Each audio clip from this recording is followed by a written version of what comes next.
आप देख रहे हैं MTPS नेटवर्क चैनल और मैं हूं मिस्टर शाह। आप सभी का स्वागत है आपके अपने चैनल MTPS नेटवर्क में। MTPS नेटवर्क एक ऐसा चैनल है जो आपको देता है देश दुनिया की लेटेस्ट और ब्रेकिंग न्यूज।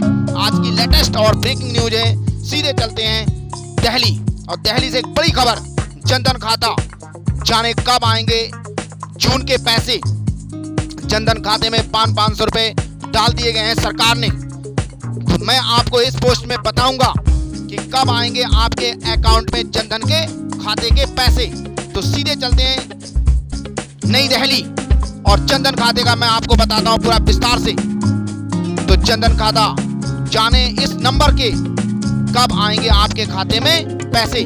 आपके अकाउंट के अनुसार बताया जाएगा कि आपके खाते में जनधन के पैसे कब पहुंचे जाएंगे। तो सरकार ने जैसा वादा किया था, महिलाओं के जनधन खाते में 500 रुपए की 3 किस्त महीने तक डाल दी जाएंगी। इस वादे के अनुसार महिलाओं के जनधन खाते में 500 रुपए की 2 किस्त डाल दी गई हैं और जून की 1 किस्त डालना अभी बाकी है। तो लंबा समय जो इंतजार का था वो खत्म हो चुका है। तो दोस्तों, आज इस पोस्ट में मैं आपको बताऊंगा और आप जान पाएंगे कि कैसे आप पता कर सकते हैं कि आपके जनधन खाते में जून की किस्त कब आएगी। तो चलिए बिना देरी के मैं आपको बताता हूं। अगर दोस्तों आप मेरे चैनल पे नए हैं तो बजाय मेहरबानी मेरे चैनल को कर देना सब्सक्राइब और साथ में बेल आइकन प्रेस कर देना। ठीक है दोस्तों, तो मैं आपको बताता हूं कि आपकी जून की जो किस्त बची है वो कब आएगी। तो जनधन अकाउंट के जो जितने भी अकाउंटेड हैं और जिनका जनधन खाता है उनके खाते में कब पैसे आएंगे। तो IBA के चीफ एग्जीक्यूटिव ने अपने अकाउंट पर ट्वीट करके बताया कि जनधन खाता धारकों के खाते में जून की किस्त कब आएगी। तो इसी ट्वीट के आधार पर हम आपको बताएंगे कि कैसे आप भी जान सकते हैं कि आपकी जून की किस्त के 500 रुपए आपके खाते में कब आएंगे। 500 रुपए के जनधन खाते के आखिरी अंकों के आधार पर आपके खाते में पहुंचेंगे पैसे। तो ये है तरीका, मैं आपको बताता हूं कि आपके खाते में कब पहुंचेंगे ये जून के 500 रुपए। तो जिसके खाते का आखिरी अंक 0 या 1 है उसके पैसे 5 जून को यानी आज उसके खाते में ट्रांसफर RBI ने कर दिए हैं। जिसके खाते का आखिरी अंक 2 या 3 है उसके पैसे 6 जून को आएंगे और जिसके खाते का आखिरी अंक 4 या 5 है उसके खाते में 8 जून को पैसे पहुंचेंगे और जिसके खाते का आखिरी अंक 6 या 7 है उसके पैसे 9 जून को उसके खाते में पहुंचेंगे और जिसके खाते का आखिरी अंक 8 या 9 है उसके पैसे 10 जून को उसके खाते में पहुंच जाएंगे। तो IBA चीफ एग्जीक्यूटिव ने जो एक रिपोर्ट ट्वीट करके बताया है, तो दोस्तों आप स्क्रीन पे देख सकते हैं उनका ट्वीट। प्रधानमंत्री गरीब कल्याण पैकेज के तहत PMJDY के महिला खाता धारकों को 500 रुपए की जून की जो किस्त है वो बैंकों में भेजी जा रही है। पैसे पूरी तरह सुरक्षित हैं। बैंकों में भीड़ से बचने के लिए नीचे वाले समय सारणी के अनुसार ब्रांच में पहुंचे। तो मैंने आपको बता दिया है कि आपके खाते में कब पहुंचेंगे जून के पैसे। सभी को पता चल गया है कि अब कब आपको जाना है। तो अपने आखिरी डिजिट के अनुसार आप बैंक में जा सकते हैं और अपने जून की जो किस्त है उसको निकाल सकते हैं। तो इस तरह आप अपने जनधन खाते के अंतिम अंकों के अनुसार अंतिम अंकों को देखकर बैंक में जा सकते हैं और आप जून के जो 500 रुपए आए हैं जनधन खाते में वो आप निकाल सकते हैं। तो इसलिए सभी से रिक्वेस्ट करता हूं कि कृपया सोशल डिस्टेंसिंग का ख्याल रखें और ज्यादा भीड़ ना लगाएं, जिससे बैंक जो कर्मचारी हैं उनको बड़ी समस्या का सामना करना पड़े। इसी के साथ एक बड़ी खबर आ रही है, कोरोना रेड जोन में शामिल हो चुके नैनीताल को ढूंढने पछाड़ा। देहरादून के रेड जोन में जाने कितना है खतरा, मैं आपको बता रहा हूं। सीधे चलते हैं देहरादून और देहरादून से एक बड़ी खबर। देहरादून में मरीजों की संख्या रेड जोन में शामिल हो चुकी है, नैनीताल जिले से ज्यादा हो गई है। ऐसे में अब देहरादून के रेड जोन में जाने का खतरा बढ़ रहा है। हालांकि रेड जोन का फैसला सिर्फ मरीजों की संख्या के आधार पर नहीं होता। यदि मरीज बढ़ते रहे तो जिले के अन्य सूचकांक भी गायब हो जाएंगे। देहरादून में गुरुवार को 36 नए मरीज मिलने के साथ ही जिले में मरीजों की संख्या अब 324 हो गई है, जबकि रेड जोन में शामिल नैनीताल में 310 मरीज हैं। तो नैनीताल के मुकाबले अब देहरादून में 324 मरीज हो गए हैं और अब नैनीताल में 310 हैं। एक्टिव केस 266 और 47 मरीज कह सकते हैं सही होकर जा चुके हैं अपने घर। मानकों के अनुसार किसी भी जिले में यदि 200 से ज्यादा संक्रमित मरीज पाए जाते हैं तो वह रेड जोन में जा सकता है। ये उत्तराखंड का मानक है। अगर किसी भी जिले में 200 से ज्यादा संक्रमित मरीज पाए जाते हैं तो वह रेड जोन में शामिल हो जाता है। दून में मरीजों के डबल होने की दर भी रेड जोन के मानक से अधिक है। जिले में प्रति लाख की आबादी पर एक्टिव केस 15 के करीब पहुंच गया है। एक्टिव केस 15 से अधिक होने पर जिला रेड जोन में जाता है। हालांकि मृत्यु दर, सैंपलिंग और सैंपल पॉजिटिव आने के मामले में जिला रेड जोन के मानकों से पीछे है। तो अपर सचिव स्वास्थ्य युगल किशोर पंत ने बताया कि 6 मानकों के परीक्षण पर जिले की श्रेणी तय होती है। 6 में से 3 मानक रेड जोन में होने पर जिला रेड जोन में शामिल कर लिया जाता है। रविवार को नए सिरे से जिले की जोन निर्धारित किए जाएंगे, ऐसा बताया अपर सचिव युगल किशोर पंत ने।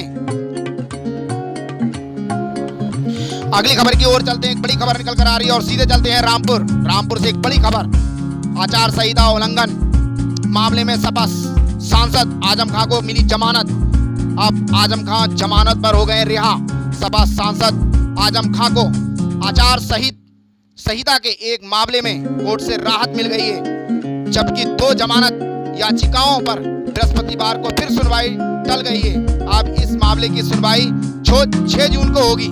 सपा सांसद आजम खां धोखाधड़ी समेत कई मामलों में उनके ऊपर केस थे और उनको अब वहां से जमानत मिल गई है, जिसकी वजह से अब आजम खां को राहत की सांस मिली है और उन्हें जमानत के साथ अब भेज दिया गया है घर।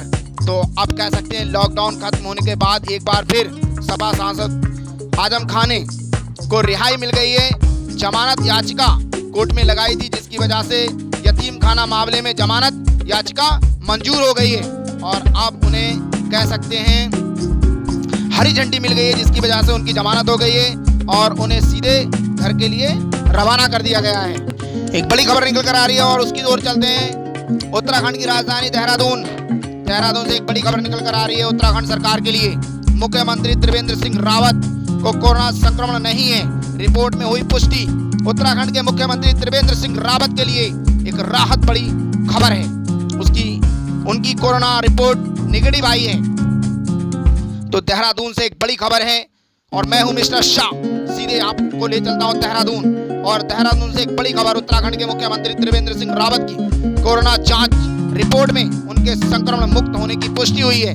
सरकार के सूत्रों के मुताबिक शुक्रवार को बताया गया कि मुख्यमंत्री रावत की जांच रिपोर्ट से इस बात की पुष्टि हुई है कि वह कोरोना वायरस संक्रमण से मुक्त हैं।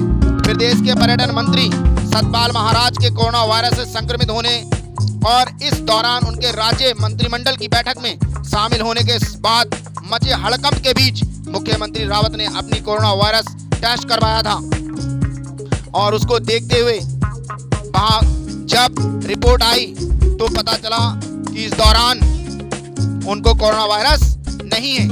टेस्ट से ये क्लियर हो गया था कि उनको कोरोना नहीं है। इससे पहले कि महाराज की पूर्व कैबिनेट मंत्री अमृता सहित कई परिजनों और स्टाफ समेत 22 व्यक्तियों की रविवार को 31 मई को आई जांच रिपोर्ट में उनके कोविड-19 से पीड़ित होने का पता चला था, जबकि इसके 2 दिन पहले ये मंत्रिमंडल की बैठक में शामिल हुए थे। प्रदेश के स्वास्थ्य सचिव अमित नेगी ने हालांकि स्पष्ट किया था कि भारत सरकार की दिशा निर्देशों के अनुसार मंत्रिमंडल की बैठक में शामिल मंत्री महाराज के नजदीकी संपर्क में न होने के कारण कम रिस्क वाले संपर्क में अंतर्गत आते हैं और इसलिए वे अपना कार्य सामान्य रूप से कर सकते हैं और उन्हें पृथक किए जाने की आवश्यकता नहीं है। लेकिन मुख्यमंत्री रावत व अन्य सभी मंत्री एहतियात स्वयं ही आइसोलेशन में चले गए। इस तरीके से पता चला कि जो उत्तराखंड के मुख्यमंत्री हैं उनको कोरोना वायरस नहीं है। आने वाली रिपोर्ट ने इसकी पुष्टि की। एक बड़ी खबर निकल कर आ रही है, उसकी ओर चलते हैं, सीधे चलते हैं भारत की राजधानी न्यू दिल्ली। न्यू दिल्ली से एक बड़ी खबर, आदेश गुप्ता की ताजपोशी में उड़ी सोशल डिस्टेंसिंग की धज्जियां। आप देख सकते हैं वहां का नजारा, और नजारे में सोशल डिस्टेंसिंग का बिल्कुल भी ख्याल नहीं किया गया। जैसा कि हमारे भारत के प्रधानमंत्री ने सभी से हाथ जोड़कर अपील की थी कि सोशल डिस्टेंसिंग का ख्याल रखें, और जब अनलॉकडाउन किया गया था तो भारत के प्रधानमंत्री नरेंद्र मोदी ने सभी से अपील की थी कि अब आप लोगों को ज्यादा सतर्क रहने की जरूरत है, क्योंकि अगर आप अब सतर्क नहीं रहेंगे तो इसमें बहुत ज्यादा समस्या हो सकती है।